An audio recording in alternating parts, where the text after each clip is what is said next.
Today's episode is sponsored by our friends at Famous Faces and Funnies, as well as our friends at PGX Graded Comics. Welcome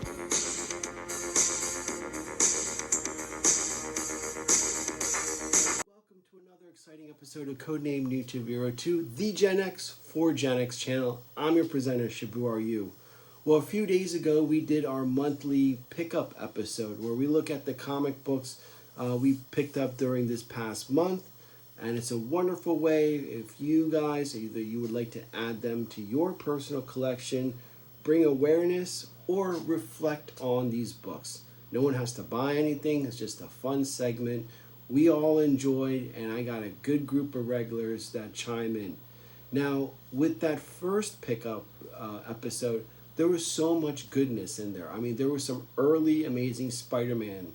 I'm talking about the second appearance of Prowler. I'm talking about the second appearance of Mysterio. I'm talking about the second appearance of Kingpin, as well as the iconic Dave Stevens Elvira number 11 cover. I mean, we covered a lot of cool, amazing books, but that doesn't mean the second batch is any slouching whatsoever. We are picking up. We're going full steam ahead.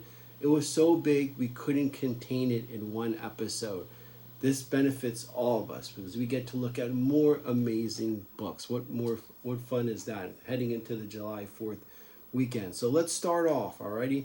The first book we're going to take a look at is Superman Adventures number 11, the first appearance of Livewire. What's interesting is I had no idea about this book. When I saw it, I was like, I didn't realize that there was a Superman Adventures comic series. Now, for all you who are tuning in who don't know, this is basically piggybacking off of the 1990s Batman animated cartoon series. And Livewire here was supposed to be the equivalent to what Harley Quinn was for Batman.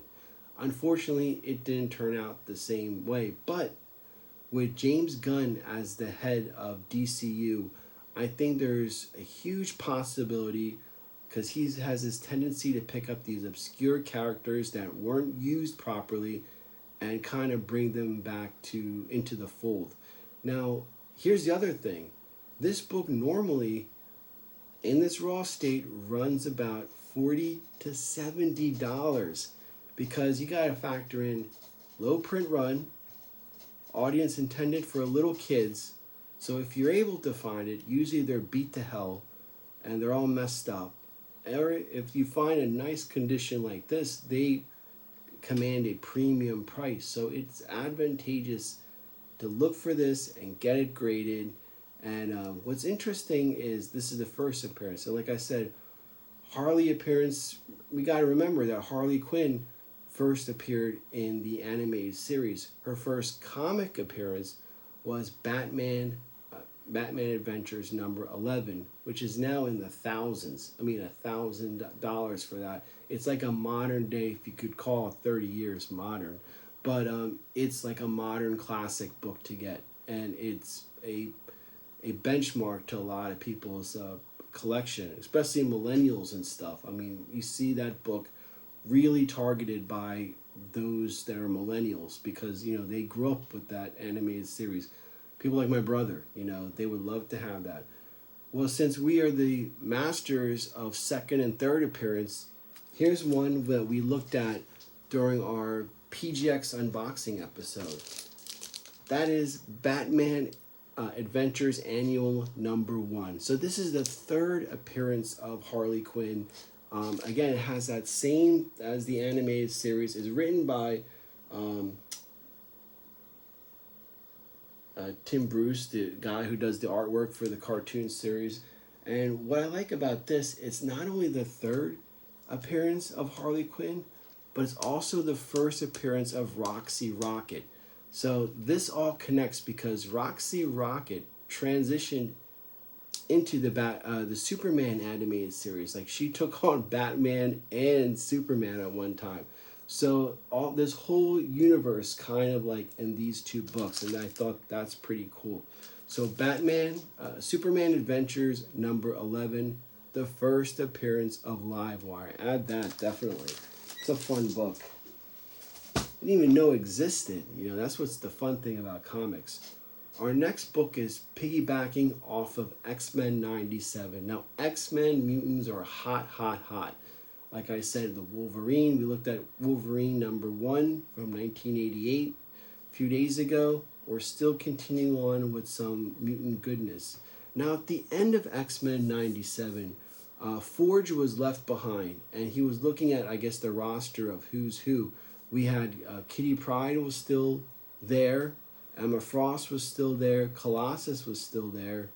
And also this character named Dust. So Dust is a very interesting female mutant character.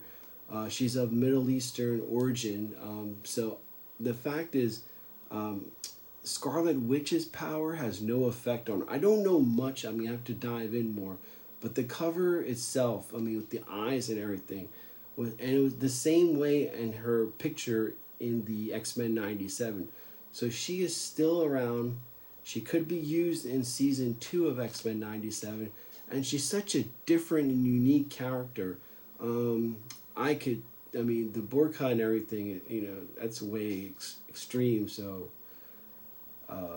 that I don't know about that. But at the same time, like, you know, it is just an interesting character. So this is her first appearance, and this book has also been trending very, very well. I mean, raw books are probably like $20 to $30 for this new X-Men number, was it 133? So this is definitely a book. The black, it kind of makes it a little tough for grading. I mean, every crease, every tick mark will show, so make sure you look and get a good copy. There's even some newsstand variants that are very tough to find. So, New X-Men number 133, the first appearance of Dust. Very interesting book. The next book, my regulars who know that we covered G.I. Joe, or we did for a long time, will know that this book, I mean, I basically have the entire Marvel run of G.I. Joe. There's maybe a few handful of issues I'm still missing. But I'm also looking to always upgrade what I have. But this one I totally didn't have. It totally went below the radar. And you have to remember, those issues from like 135 to 154, even 155, there was low print runs on those at the end of G.I. Joe. I mean, that's why it just suddenly ended. This iconic run from 1982 to like 1994 with Larry Hama at the helm just abruptly ended. And at the last year, 1994, the print run was really, really low. So those are some really good books to pick up. A lot of people focus in on, you know, G.I. Joe issue number 1, G.I. Joe issue number 21, G.I. Joe issue number 155. But look at those later G.I. Joes, and what's even more scarce is if you could find the newsstand versions of that, and that's what we have right here. We have G.I. Joe starring Snake Eyes, issue number 145. I love this cover. I think this is amazing, and like you got the newsstand right there, so I definitely was excited to find this. And the tough thing is, like, since the 2018 Classifieds introduction, with everybody jumping on board the G.I. Joe bandwagon, it's been tough, man. If you're a G.I. Joe collector, you kind of missed your little window there, picking up some good books at great prices. But for some reason, I guess these know-it-all new bandwagon Joe fans don't realize that those later Marvel issues are really tough to come by. So they'll be targeting issue 150, but they'll totally forget about 145 and in between there. Those are some nice books to pick up. They're never trending down. And their prices are always going up because of the scarcity and the history behind it. And with the Energon universe, those Marvel issues have kind of resurged a little bit. So G.I. Joe issue number 145. Alrighty, so we're going to continue on the Joe train, and let's see. What was introduced recently was Scarlet issue number 1 and Destro issue number 1. Now, going back to Scarlet, the Energon universe is a little bit different from what we know in the Larry Hama universe. I mean, I will say this, and I said it many times. I think issue 152, Scarlet's special missions issue that they did in IDW, I tell people that's probably one of Larry Hama's best writing. And I told Larry himself, when I talked to him, I was like, that was one of the best things. It had so much heart. It was good on a different level. And you may not appreciate it when you were probably 10, but now that you're in your 40s and 50s and you've been through love, you know what that's like. To know what Scarlet is going through after the death of Snake Eyes and the gut-wrenching, those little moments that she sits there, her quiet time, your heart goes out for you. I don't know, I haven't dived into these 2 issues yet, but how they're going to deal with Scarlet as a character. But Larry, that's a tough one to follow up on, Larry Hama's interpretation of Scarlet. But nonetheless, this is Scarlet issue 1. We're going to go into it with the open mind and just enjoy it for what it is. So Scarlet issue number 1. And with that said, this is the variant cover for Destro number 1. I'll put up the issue cover A. I opted for this variant cover because it's just, look at that. Look at all the Megatron's in there. RC's in there. You got Cobra Commander and Destro. This has so much stuff going on in it, so I definitely picked up this cover for Destro number 1. What's also going to be interesting is that, Destro supposedly knows about Energon and using it for his Mars. Him and Baroness are on opposite sides of the spectrum too, so how that's going to all pan out is going to be interesting. But I'm looking forward to starting Destro number 1 eventually. With that said,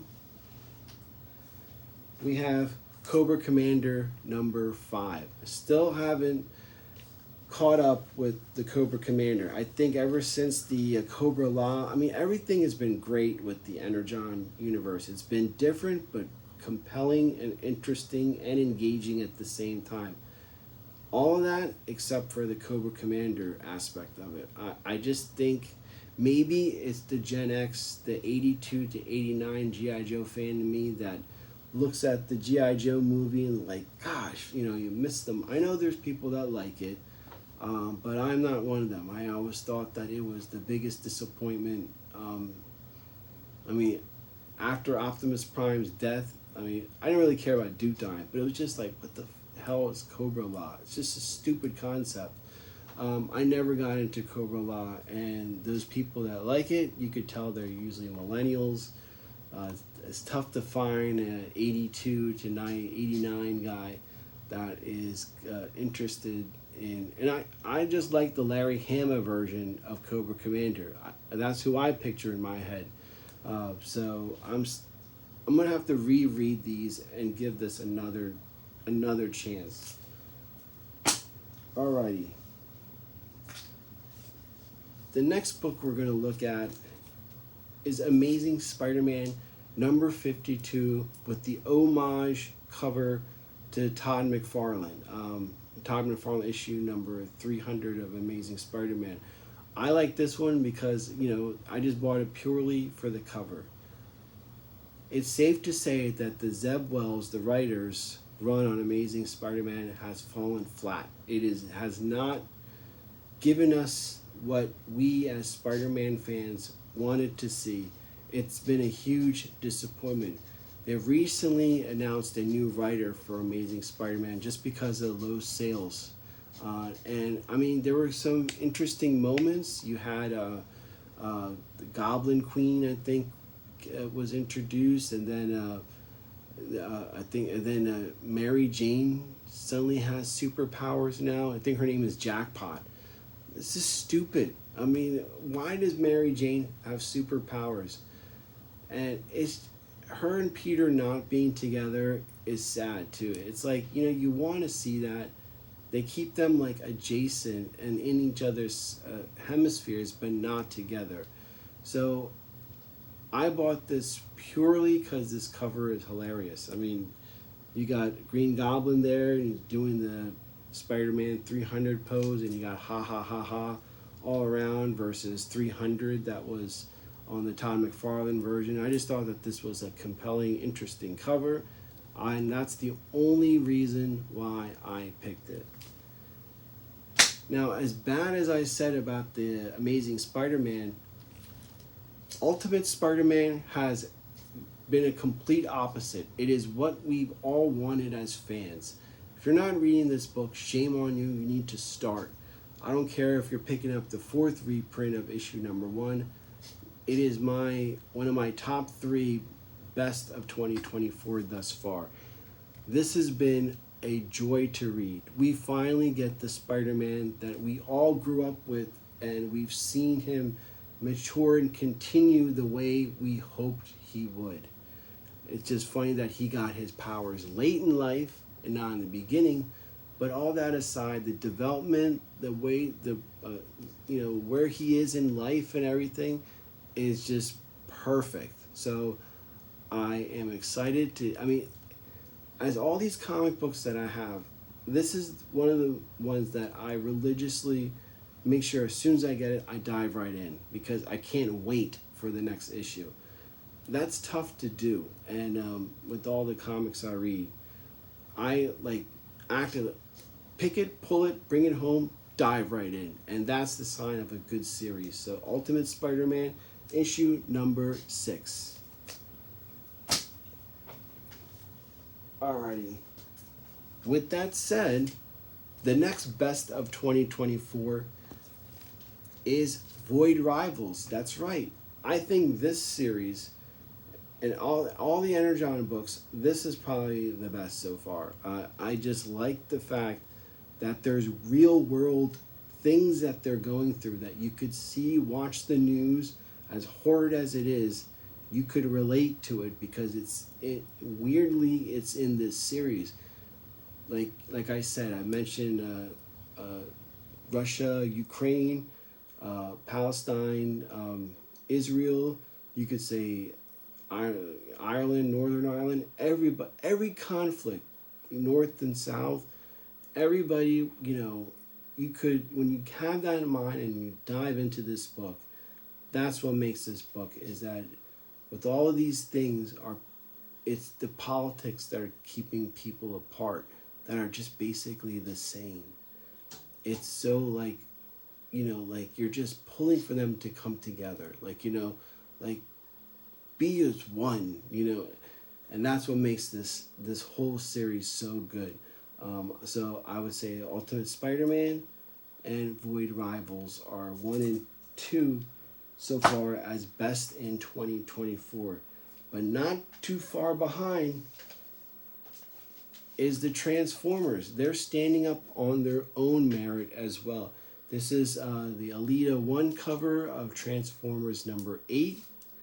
And then we have Transformers number 9 with Optimus Prime, kind of like Atlas holding up the world, all of that stuff. And as the leader of the Autobots, kind of metaphor of what he has to go through. I still have to dive into these 2 issues, but so far Transformers is like one or 2 notches below what I said about Void Rivals. It's been a wonderful treat for these 2. And I wasn't reading the IDW Transformers just because it was so far gone. It's a great way to jump in and enjoy Transformers by this Skybound Image run. Let's see the next one. Oh, it just so happens it's number 3 in my top 3 best of 2024. And that's Feral issue number 3. It's so funny. A lot of people cannot stomach this book because they see cute little cats and they're in a world of trouble. and they just cannot. I mean, these are people that work at our famous Faces and Funnies. They're like, I can't do it. You know, they don't want to see what happened. They dread what's happening to these poor cats, kittens. And I think that Tony Fleece's animation, his drawing, his whole style of that cutesy Disney type of thing that he did for Stray Dogs, it carries on here. This is, you know, and I'm in veterinary medicine now. So, like, you know, of course I'm going to say this book. But I definitely think that Feral, Void Rivals, and Ultimate Spider-Man rightfully deserve my 1, 2, and 3. Give them a try. Give this a try. I think you'll be impressed. If you could stomach it. You know, you could stomach, like, you know, Texas Chainsaw, Jason, Freddy. No problem. But seeing cute kittens, like, you know, like a hair away from being ripped apart in that cutesy animation, that messes with your head, man. It's just weird, the visuals, and like, you'll see when you read it. Same thing happened with Stray Dogs, you know. So that's definitely interesting. Our next book we're going to take a look at is the new, I guess, I don't know if it's like continuing or the side stories that were going on, but this is Masters of the Universe Revelation. So we're hitting some Gen X stuff too here. I think part 2 was really good. Part 1 wasn't, and you know, anything Kevin Smith does is kind of turning me off, especially talking with his hands all the time and how he almost died and then you reconnect. It's the same fucking story with that guy. He tells the same thing, and the whole talking with his hands and doing all that. It's so annoying. Well, I hate Kevin Smith. He's such annoying. I mean, hate is a strong word. I just find him annoying now. He's not cool anymore. He's just a sellout to me. Like, you know, when you're the MC for Funko Pop and saying that they're cool, it's like he's the token nerd. Like, why does, like, corporations hire him? Like, oh, Kevin Smith does not represent fandom, so I'm sorry. Anyway, this is Masters of the Universe Revelations. I purchased this because of the cover. Look at this cover. This is absolutely stunning with Hordak and Skeletor in the background. This is like a painting to me. So I hope it's somewhat decent, but the cover art itself sold me to pick up this book. I'm willing to give this a try. So Masters of issue 1. This is issue 1 of the, I think it's filling in the gaps from the 2 series that we saw so far. Alrighty. The next book, again, I know it's kind of 2 months in one, but because of, you know, I went to Philadelphia last month. So we're looking at Elvira meets H.P. Lovecraft, issue number 4. Look at this cover. And so far, this has been a great, interesting, funny series. So this is the cover for issue number 4. And then we have the cover for issue number 5. My regulars know I always pick up the photo variants, which I saw, like, you know, they're kind of like sought after too on the secondary market. People that get the, you know, these graded, like I got quite a bit. I got the first in all the series, 1 or 2 graded for each one. And they're actually, you know, demanding some coin there. But I always like these covers. So it just shows like the heyday of Elvira, Mistress of the Dark, and all of her glory. So these 2 covers, and I'm excited to continue on my journey with Elvira with issue number 4 and 5. And the same is Thundercats issue number 4 and Thundercats issue number 5. Now, what's funny is, like, with this one, they're announcing a spin-off for Shitara's solo series, so that's going to be interesting. So far, this has been a pleasant, wonderful surprise for 2024. I didn't think it would be that great. You know, like a lot of the times when they pick up these IPs, They just kind of like feel like us, but this feels like, some things are similar, but just the right amount of difference. You could say that about the Energon universe with GI Joe as well. But if you were a fan of this cartoon series, you're definitely going to love these and enjoy these. I've been enjoying this series so far. We did issue 1. We got to catch up with that too. We're far behind, but that was good. That was a nice, good first issue. So that's done. And then lastly, not lastly, G.I. Joe issue number 307. So far this has been, this is the Larry Hama series. So I'm actually starting, I reread issue 301, 302, 303 to kind of like get back into the swing of things slowly but surely. I'm hoping to resume these and just focusing on the Larry Hama stuff because that's what we've been doing since 2014. But this has been, it's been interesting with the Serpentor Khan. I guess that's what you call him, Khan. All right. So here's the big one. You guys, I hope you followed me at the end because I saved the best for last. Few months ago, I showcased the reprint of Batman issue number 181, the first appearance of Poison Ivy. What if I told you that now I own the actual 1966 Batman issue 181, the first appearance of Poison Ivy. Recently, a 9.6 sold for $58,000. This is probably going to be a 4 to 5 range, I'm thinking. But it's definitely one that's going into my PC investment folder. And I am so glad I own this. I've been wanting it. I had a feeling when I picked this up that I'm going to somehow end up with this one.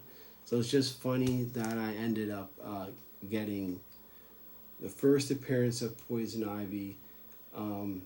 This is absolutely breathtaking. You got some stuff here, some folds and bends, but the other thing with this issue, a lot of people don't know. Let me show you real quick. What does this book in? What does a lot of people,